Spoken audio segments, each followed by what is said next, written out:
describe your heart. Everyone, so sa ngayon, tinan natin kung na mensahe ng Panginoon para sa ating lahat.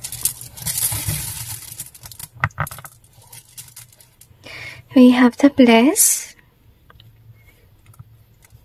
We also have hard.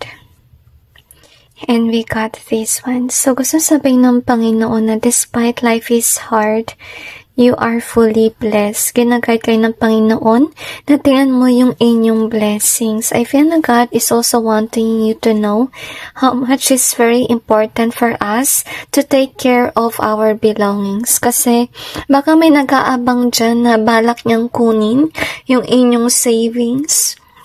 Kaya kung ano man na meron kayo. So mag-ingat kayo sa mga peke, mga scammers na tao. We also have this one in reverse. Kung pakiramdam mo ay hindi mo dapat lustayin yung pera sa certain na bagay, huwag mong ipagkakalob yung iyong kayamanan on that kind of investment or something. Kasi may mga scammers or manloloko. At remember, malapit na yung Pasko at tuwing ganun yung nangyayari, marami nagsusulputang mga scammers, mga magnanakaw, kaya mag-ingat kayo. We have to fail here in either way. So far naman, gusto sabihin ng Panginoon na pinipigilan niya magwagi yung kasamaan. But on your end, of course, you have to be defensive to protect your money and your belongings. So we have this one in reverse. And we also got with love in reverse.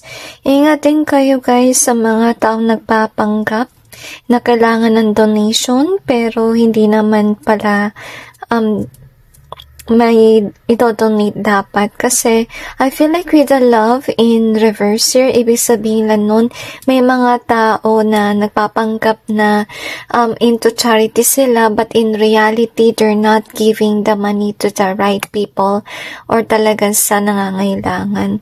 They're just in for themselves, okay?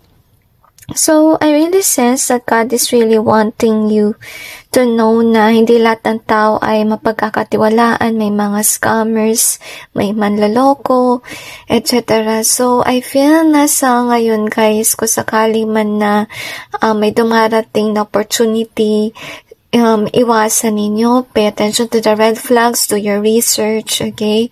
And anyway, that's it guys with regards to the reading. I just hope this may give you some insight and awareness about your situation, and God bless all of you.